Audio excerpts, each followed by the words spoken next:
Dear student, welcome back. আজকে আমরা course 1.2.3 এর ইতিহাস সাবজেক্টের মাইক্রো টিচিং নিয়ে আলোচনা করব। এর যে 5টি স্কিল রয়েছে সেগুলো কিভাবে করতে হবে আমরা দেখব। তো চলো শুরু করা যাক। আমাদের সেকেন্ড সেমিস্টারের অন্যান্য প্র্যাকটিকাম এবং থার্ড সেম ফোর্থ সেমের সমস্ত প্র্যাকটিকাম আমাদের এই যে এখানে প্লেলিস্টটি দেখতে পাচ্ছ, এখানে গিয়ে আলাদা আলাদা করে প্লেলিস্ট করা আছে, ওখান থেকে পেয়ে যাবে। আর যারা এখনও আমাদের চ্যানেলটি সাবস্ক্রাইব করনি অবশ্যই সাবস্ক্রাইব করে নেবে, তোমাদের প্রয়োজনীয় ভিডিও এখান থেকে সব পেয়ে যাবে। তো চলো শুরু করা যাক আজকের ভিডিও। তো প্রথমে রয়েছে ভূমিকা। এখানে ভূমিকাটা তুলে ধরা হয়েছে। এরপরে অনুকৃতি পাঠ বলতে কি বোঝায়। প্র্যাকটিকাম শুরুর আগে তার থিওরিটিক্যাল পার্ট লিখতে হয়, তো এগুলো তার থিওরিটিক্যাল পার্ট চলছে। এরপরে অনুকৃতি পাঠ বা মাইক্রো টিচিং এর প্রয়োজনীয়তাগুলো কি কি। এরপরে মাইক্রো টিচিং এর সুবিধা,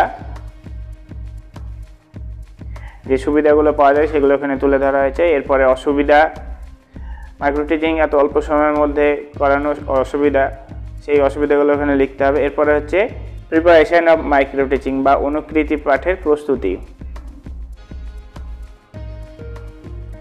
এরপর অনুকৃতি পাঠের বিভাজনের সময়কাল।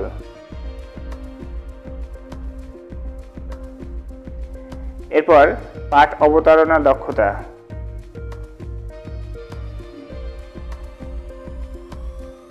মাইক্রো টিচিং এর যে ফার্স্ট স্কিল পাঠ উপস্থাপনের দক্ষতা, তো এটা আমাদের যেহেতু বিষয় ইতিহাস বিষয়ের একটি পাঠ্য বিষয় শ্রেণী অষ্টম থেকে উপনিবেশিক অর্থনীতি চরিত্র এই এককটার উপরে দেখানো হবে।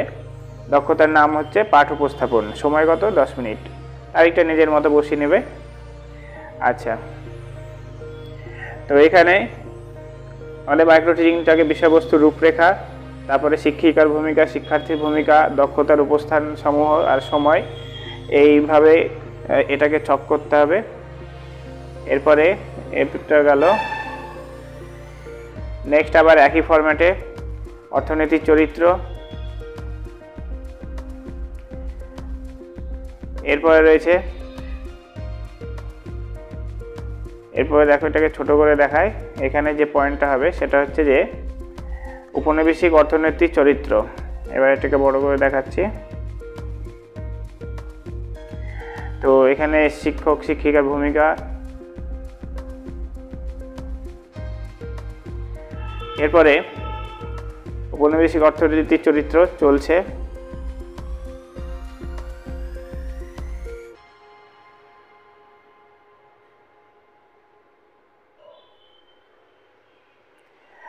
তো এরপরে রয়েছে মূল্যায়ন পত্র, প্রথম পর্যবেক্ষকের মতামত।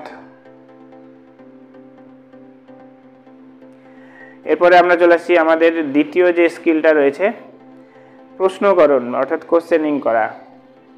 এরও একই রকম ভাবে দেখাতে হবে। ছক একই থাকবে। শিক্ষক কি করবেন, শিক্ষার্থী কি করবেন, সেগুলো এখানে তুলে ধরতে হবে। সেই সঙ্গে কতটা সময় লাগছে, কারণ আমাদের 10 মিনিটের মধ্যে কমপ্লিট করতে হবে।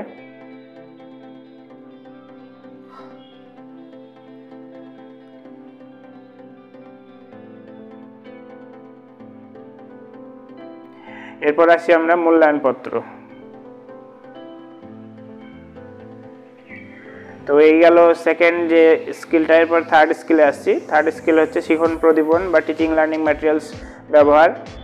এবার টিচিং লার্নিং ম্যাটেরিয়ালস ব্যবহারের যে দক্ষতা, এখানে শিক্ষকের ভূমিকা, শিক্ষার্থীর ভূমিকা, উপাদানসমূহ এবং সময়।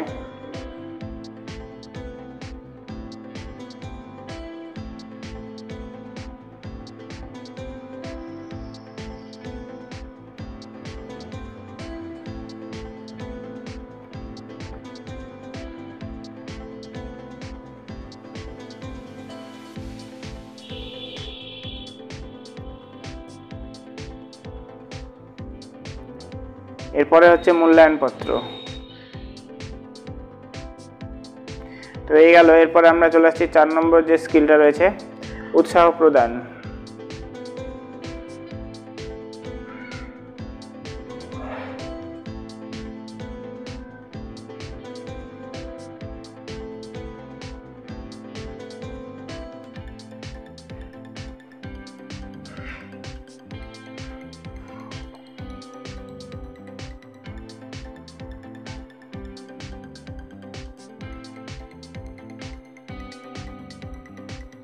এরপরে রয়েছে আমাদের লাস্ট স্কিল, বিশদীকরণ বা অ্যানালাইসিস করা।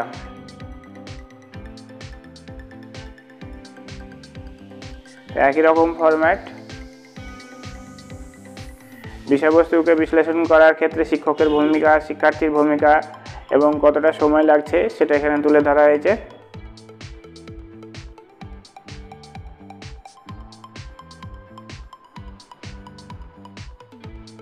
এরপরে মূল্যায়নপত্র, প্রথম পর্যবেক্ষকের যে সমীক্ষা সেটা তুলে ধরা হয়েছে। তো এই গেল আমাদের 5টা স্কিল। এরপরে চলে আসছি আমরা উপসংহারে, অর্থাৎ প্র্যাকটিকাম করার পর লাস্টে যে কনক্লুশন দিতে হয়, যে মাইক্রো টিচিং যে প্র্যাকটিকামটা করা হলো সেখান থেকে আমরা এই কনক্লুশন তুলে ধরলাম। এবং সব শেষে হচ্ছে রেফারেন্স দিতে হবে। রেফারেন্স হিসাবে কয়েকটি বইয়ের নাম এখানে তুলে ধরা আছে, তোমরাও কিছু বইয়ের নাম দিতে পারো বা এই 3টে দিলেও হবে। সবাইকে অনেক ধন্যবাদ ভিডিওটি শেষ পর্যন্ত দেখার জন্য। তোমাদের বাকি অন্যান্য সমস্ত যে প্র্যাকটিকাম ওগুলো আমাদের প্লে লিস্ট থেকে পেয়ে যাবে। আর যদি তোমাদের পিডিএফ দরকার হয় কমেন্ট সেকশনে নাম্বার দেওয়া থাকবে, এই পিডিএফটি ওখান থেকে পেয়ে যাবে।